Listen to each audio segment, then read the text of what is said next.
Tell you what, news breaking as of today is that the Confederation of African Football President Ahmed Ahmad actually made some appointment to some standing committees of the Confederation of African Football. One of the committees is called the Technical and Development Committee that now will be chaired by one Mr. Kalusha Wale, of course, born and bred in Zambia, former first president, 1988 African Footballer of the Year. Well, conversation with him earlier about his new appointment and his new portfolio, what it means for Africa, the world, probably the continent in terms of technical development. Let's hear what we had with the former first chief. Congratulations on your appointment as chairman of the Technical and Development Committee of the Confederation of African Football. What is the role of your committee in the development of the African game? Oh, thank you so much. Well, I think that's most important. There is a lot, that you can you can tie to technical and development.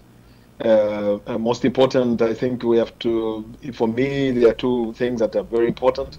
It's the improvement of the qualification level, the administrators, the instructors and the coaches, that we have in Africa by organizing courses and seminars, which is for this intended purpose, which is intended for them.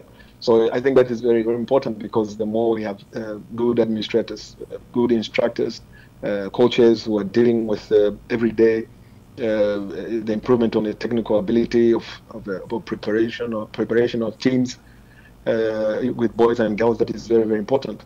The other part, which I feel can be enhanced in our continent, is to develop all the aspects of football, which means women football, youth football, and then to facilitate the youth international tournaments.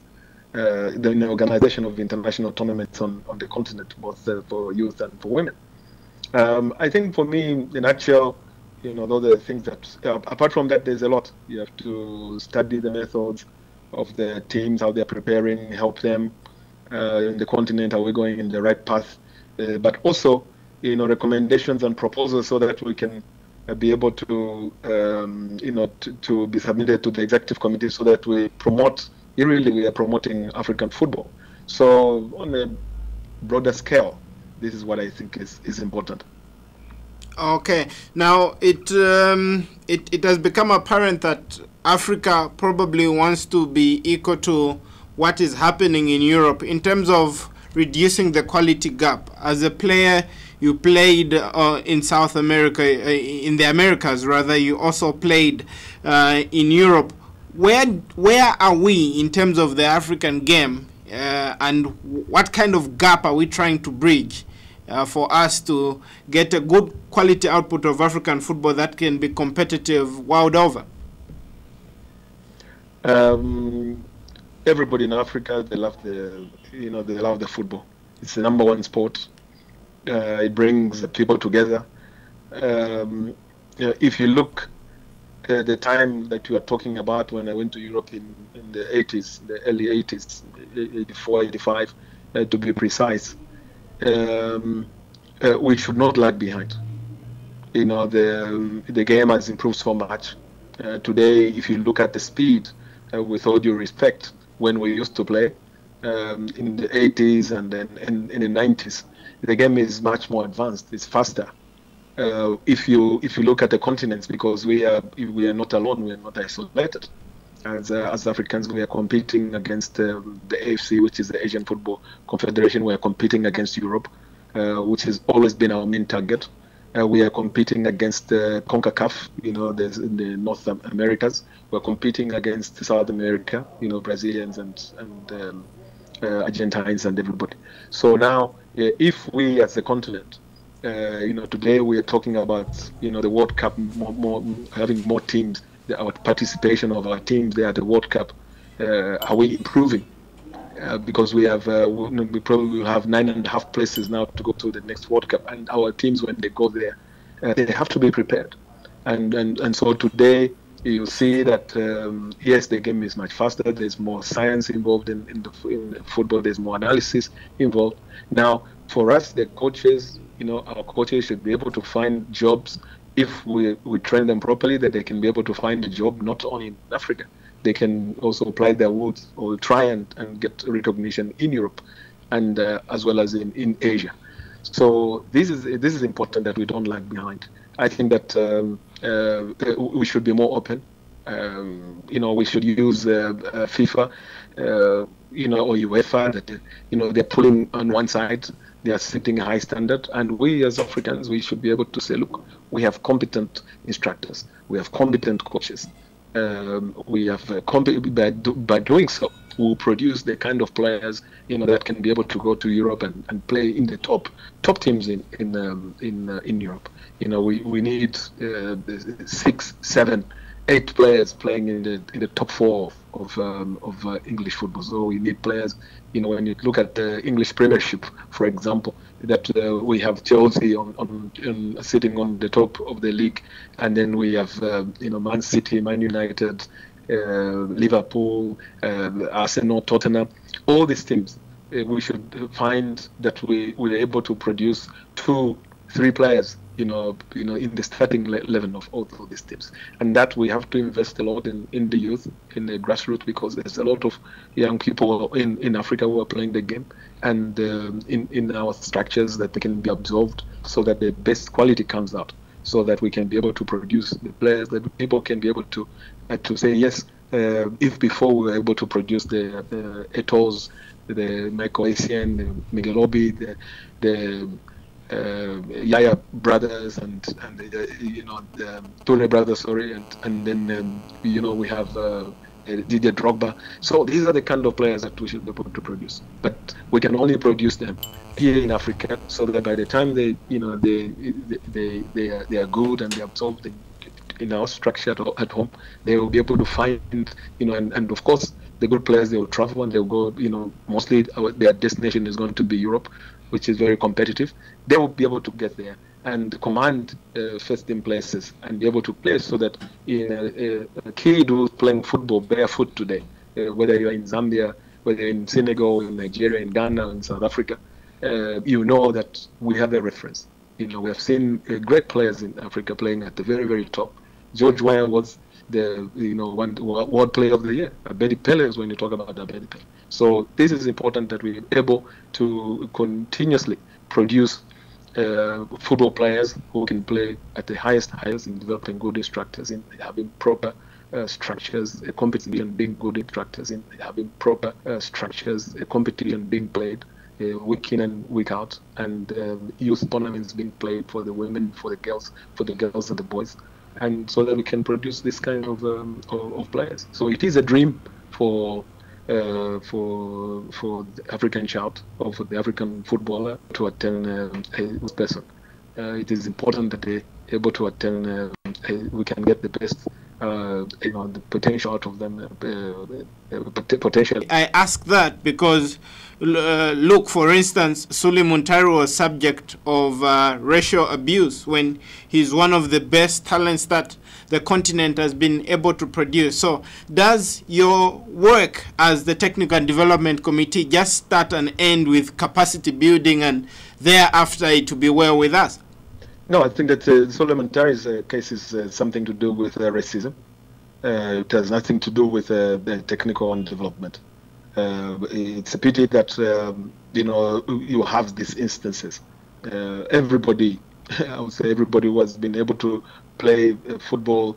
If you played in the 60s, if you played in the 70s, we went to Europe in the 80s. It was more rampant then. Today, it is not as it was then, but today, when one incident, because of social media and because of the communication that is in the world, it is much easier for us to know exactly what has happened to Sulley Muntari.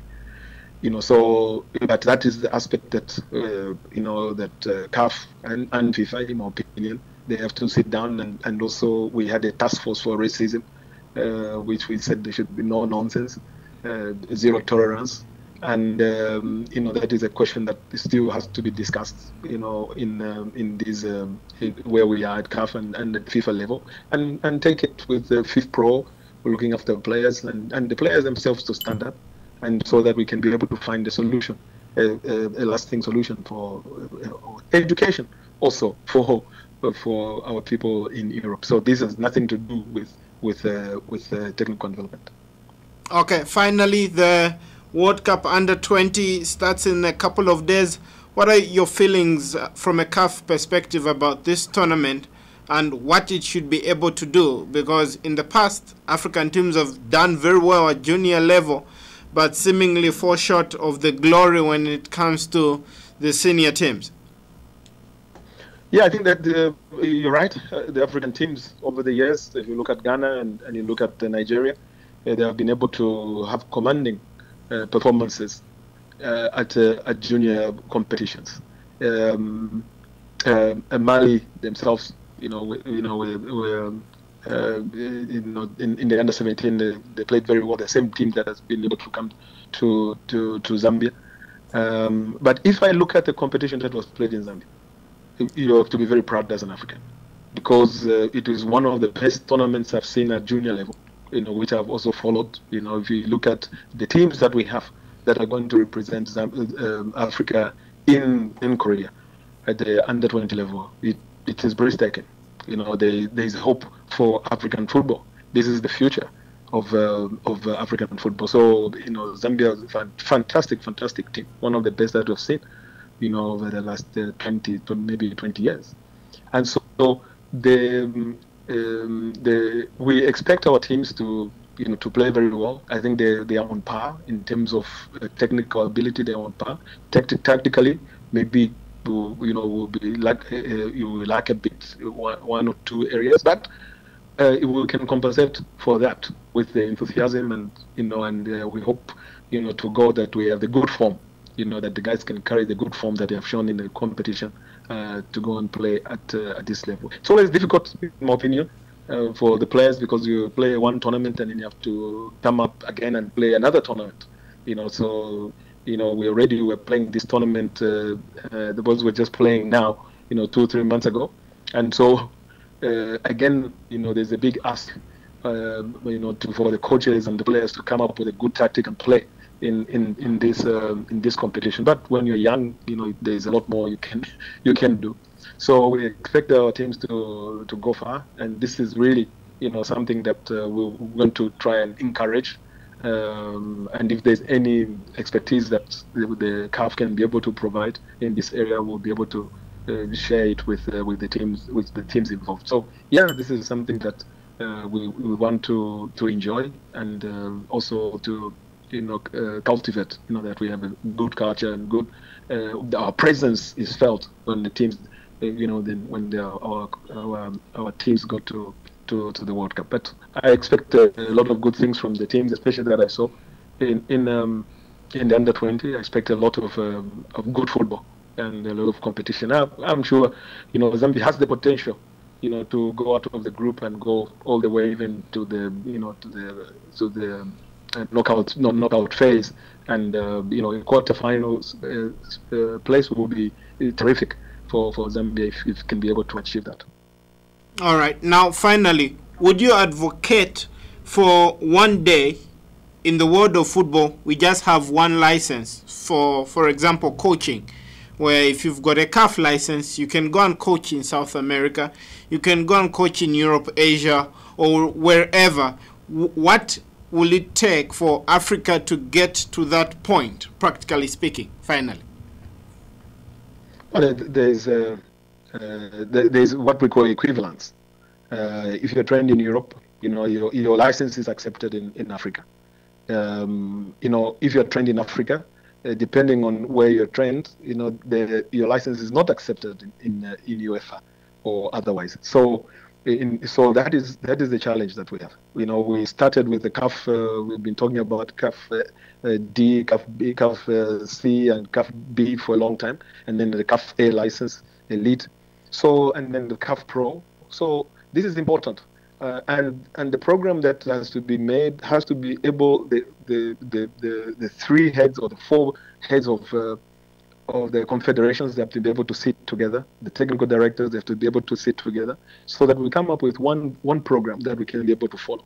and so that when you are qualified, in Africa, you can be able to work in Europe, and you can be able to work in Asia, and you can in North America. So this is for me very, very important, because if you attend the A license, if in Africa, it has to be almost the same quality that you have when you do the UEFA A license, so that it will facilitate. It will be much easier for our coaches to be able to extend their. Thank you so much. That was an interview with now the chairman of the Technical Development Committee at the Confederation of African Football, Kalusha Bwale. Somebody you played with. I'm sure he's a shining example of life after football.